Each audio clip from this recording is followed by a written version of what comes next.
Virginia Woolf, the iconic British author, was a literary genius with a razor-sharp wit, a unique sense of style, and an unparalleled ability to make even the most mundane moments shimmer with meaning.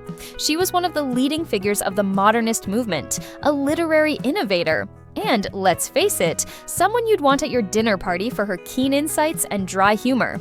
Despite a life filled with challenges, Woolf left behind a legacy of novels, essays, and diaries that continue to captivate readers worldwide. So, who was Virginia Woolf? Let's dive into her childhood, family, successes, and why she's still so important. Born Adeline Virginia Stephen on January 25, 1882, in London, Woolf grew up in a household that was, to put it mildly, a mix of intellectual brilliance and Victorian drama. Her father, Sir Leslie Stephen, was a historian and literary critic with a love for words and lectures, while her mother, Julia Stephen, was a renowned beauty and philanthropist. Together, they created an environment where books were plentiful, and arguments about Shakespeare at the dinner table were as common as dessert. However, Virginia's childhood wasn't all sunshine and sonnets. Her family experienced significant losses. Her mother died when she was 13, followed by her sister 2 years later, and then her father. These tragedies profoundly affected Woolf, sparking her lifelong struggle with mental health, but also fueling her deep introspection and creativity. She once quipped, "Nothing has really happened until it has been described," a sentiment that might explain why she spent so much time writing down every thought, feeling, and tea party. Virginia Woolf's writing career took off with her first novel, The Voyage Out, 1915, but it was her later works that cemented her reputation. Woolf didn't just write stories, she broke them apart and reassembled them in ways that felt revolutionary. Her stream of consciousness style allowed readers to get inside her characters' heads, turning the mundane into the extraordinary. Take Mrs. Dalloway, 1925, for instance. Woolf turned the simple act of planning a party into a profound meditation on life, love, and time. And who could forget To the Lighthouse, 1927, which made painting a picture and making beef stew seem like the most existentially significant activities in human history? Woolf's genius lay in her ability to make readers feel like they were experiencing life with a magnifying glass in hand. Woolf wasn't just a literary innovator, she was a feminist pioneer. Her essay, A Room of One's Own, 1929, is a brilliant and often hilarious exploration of the barriers women faced in literature.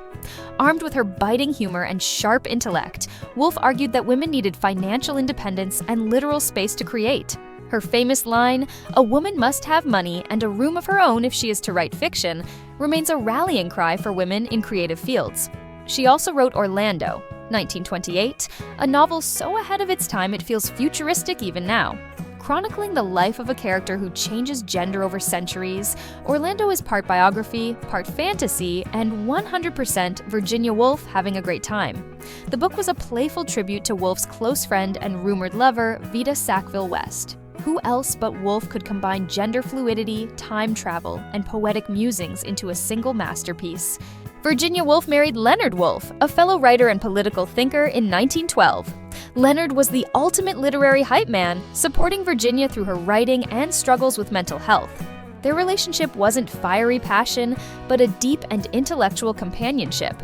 Leonard once described Virginia as a genius of a very special kind, unique in her generation. Together, they founded the Hogarth Press, which published many of Virginia's works, along with those of other writers like T.S. Eliot and Sigmund Freud. While they didn't have children, they had an intellectual family through the Bloomsbury Group, a circle of writers, artists, and thinkers who believed in breaking social norms, discussing taboo topics, and making fun of traditional Victorian values.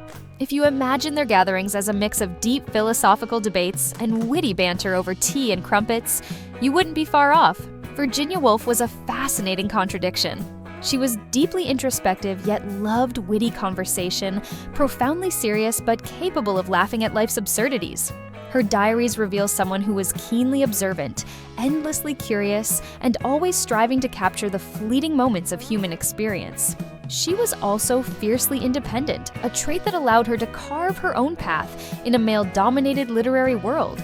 Woolf had a playful side too.